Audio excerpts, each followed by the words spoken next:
정성호 법무부 장관이 대장동 사건은 항소를 하지 않아도 문제가 없다고 생각했다면서 검찰의 항소 포기는 적절했다고 밝혔습니다.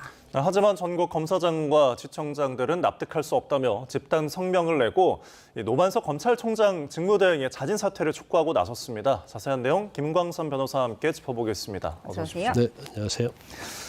자, 이 검찰이 대장동 사건의 항소를 포기하면서 파장이 일고 있습니다. 오늘 아침에 정성호 법무부 장관 입장을 밝혔는데요. 듣고 오시죠. 대검의 의견이 이게 뭐 항소 필요성이 있다 그렇게 보고받은 것으로 알고 있습니다. 처음이 아니라 두 번째 보고 왔을 때 신중하게 판단하면 좋겠다. 전반. 왜냐하면 아시는 것처럼 형 선고가 검찰 구형량보다도 더 높게 나온 부분도 있고 뭐 크게 법리적인 측면에서 저도 개략적으로 판결을 받지만 크게 문제되지 않는다는 측면이 있었고요. 네, 그러니까 정성호 장관 얘기를 보면 대장동 1심 재판에서 5명 피고인 가운데 2명이 구형량보다 높게 선고됐기 때문에 이 사건 검찰이 항소할 필요가 없다고 본 거다 이런 의견이에요. 아니 근데 이제 대장동 일당이 2명만 있는 게 아니잖아요. 5명이잖아요. 예.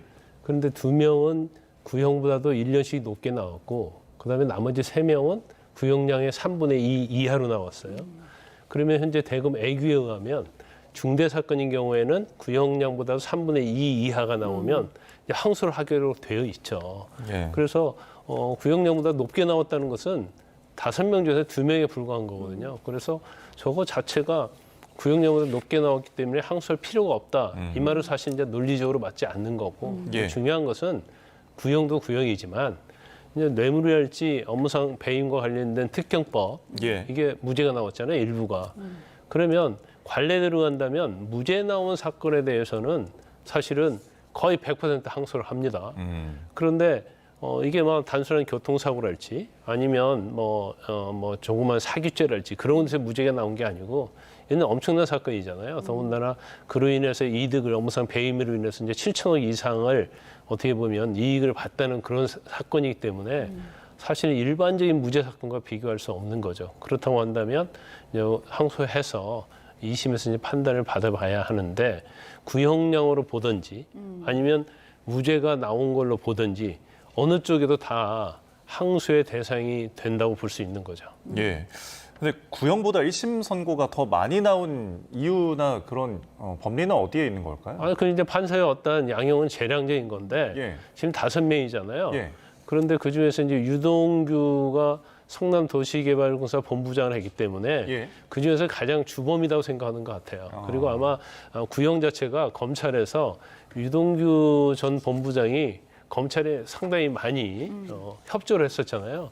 그러면 우리나라에 플리바게닝은 없지만 예. 구형에 있어서는 약간 고려를 해주는 경우가 있죠. 네. 더군다나 정민영 변호사 같은 경우에도 상당히 검찰이 협조를 했을 거예요. 그래서 그 원래 해야 할 구형보다는 조금 낮춰서 많이 낮춘 건 아닌다고 저는 보는데 조금 낮춰서 하니까 재판부 입장에서는 어떤 형평성이 있잖아요. 5명의 형평성.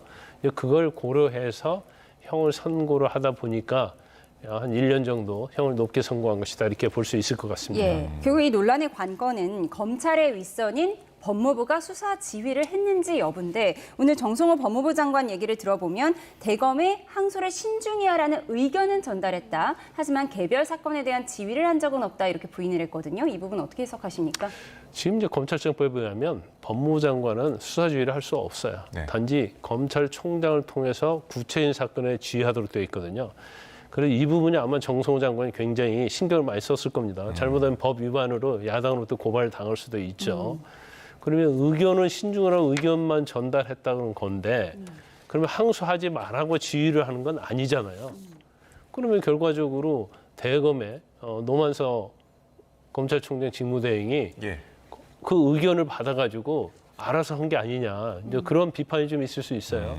일단 이 사건 자체에 대해서는 중앙지검의 수사검사, 공판검사들이 만장일치로 이건 항소를 해야 한다고 결정을 한 거 아닙니까? 예. 그다음에 부장검사의 결재를 받았고 그다음에 제4차장 검사 결재 받았고 중앙지검장도 항소를 해야 한다고 결재를 한 사안이에요. 예. 그러니까 이미 항소하기로 다 끝났죠. 근데 중요 사건이기 때문에 대검에 물어봐서 대검의 의견을 듣도록 돼 있는데 이제 대검에서 반부패 부장이 이걸 보류하라는 식으로 얘기했다는 거 아닙니까? 네. 그러다 보니까 결과적으로 보류해놓고 법무부로부터 의견 듣고는 대검에서 이제 알아서 한 건지 아니면 법무부의 지시를 받아서 한 건지 이것은 이제 드러난 건 없어요. 예. 그러다 보니까 노만수 총재에 대한 비판이 지금 본물 터듯이 일어나고 있는 거죠. 네.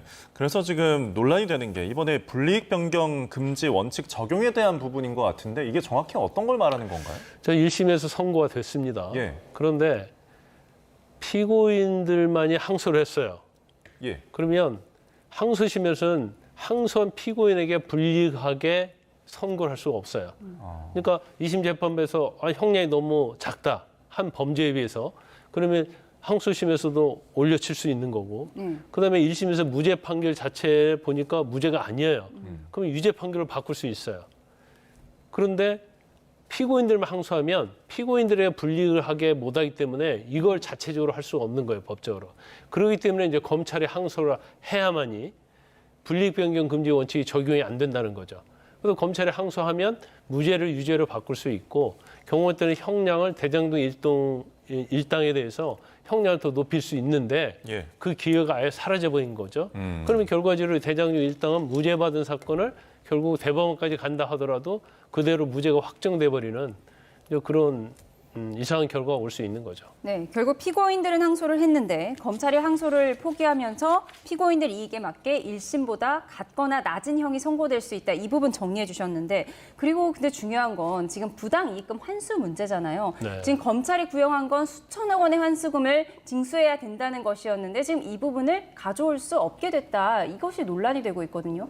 지금 428억밖에 추징이 되지 않잖아요. 예. 근데 아마 추징 보전한 금액은 1,200인가 될 거예요. 그러면 추징 보전을 했으니까 이제 그걸 풀어줘야죠. 428억 제외하고. 근데 검찰이 이제 7,500억, 600억 그걸 이제 추징하려고 했는데 이 부분에 대해서 특경법이 적용이 안 되고 무죄가 나왔단 말이에요. 그럼 무죄가 나와버렸으면 결과적으로 추징 못하게 되는 거죠. 그리고 검찰이 항소를 포기했기 때문에 이것 자체는 추징이 이제 불가능하게 됐다. 이렇게 볼 수밖에 없어요. 근데 정성호 법무부 장관은 이거 민사소송에서 받으면 된다. 굳이 형사재판 2심까지 안 가도 된다. 이런 의견이거든요. 근데 아마 그건 정성호 법무부 장관이 정치를 오래 하셨고, 예. 뭐 이런 사건을 안 해볼 수도 있죠. 정치 굉장히 다스는 분이시잖아요. 근데 일반적으로 이런 사건의 손해배상 사건은 죄송합니다. 예. 손해배상 사건에 증거가 있어야 하는 거 아닙니까? 근데 우리가 대장동 사건은 검찰이 엄청난 오랜 시간을 걸쳐서 많은 인력을 투입해서 이 수사를 한 결과물이잖아요. 그런데 자 지금 이 금액을 환수를 하려고 민사소송을 하려고 하면 성남시, 성남도시개발공사에서 해야 하는데 네. 증거를 내야지 손해배상 입증이 될 거 아닙니까? 근데 이런 사건에 있어서는 거의 대부분이 형사 사건에서 유죄 판결이 나오면 그 판결문하고 관련된 증거가 민사소송에서 증거로 쓰이는 거예요. 예. 그런데 1심에서 무죄가 나와버리기 때문에 사실은 손해가 없는 것이 되는 거죠. 결과적으로 뭐 민사소송에서 받아낼 수 있다 하는데 제가 볼 때는 이대로 가면 거의 불가능에 가깝다 이렇게 봅니다. 네. 예.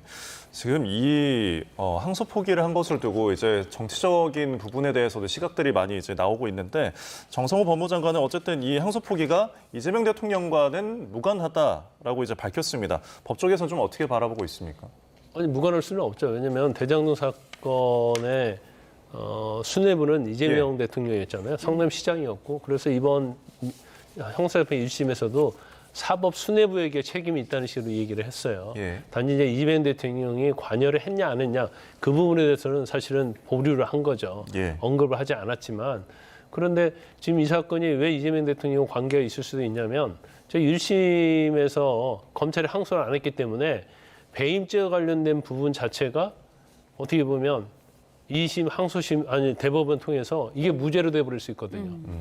그러면 재당중 배임죄와 관련해서 이재명 대통령이 관련이 있는데 이분이 무죄가 돼가지고 대법원에서 확정이 돼버리면 결과적으로 이재명 대통령도 무죄가 아니냐 그런 결론이 낼 수 있는 거예요. 물론 변수가 전혀 없는 건 아니지만 일반적인 그러한 걸로 보면 그럴 가능성을 배제할 수는 없죠. 예, 지금 검찰 내부 반발은 극심합니다. 그러니까 이 같은 중요한 사건 항소 포기한 결정에 대해서 노만석 검찰총장 대행이 설명을 하라 이렇게 지금 성명서도 내고 반발하고 있는데 그 18명의 검사장이 내부망에 입장을 냈다고 합니다. 거기에 뭐 김태훈 남부지검장, 이문정 동부지검장 이름을 빠졌다고 하더라고요.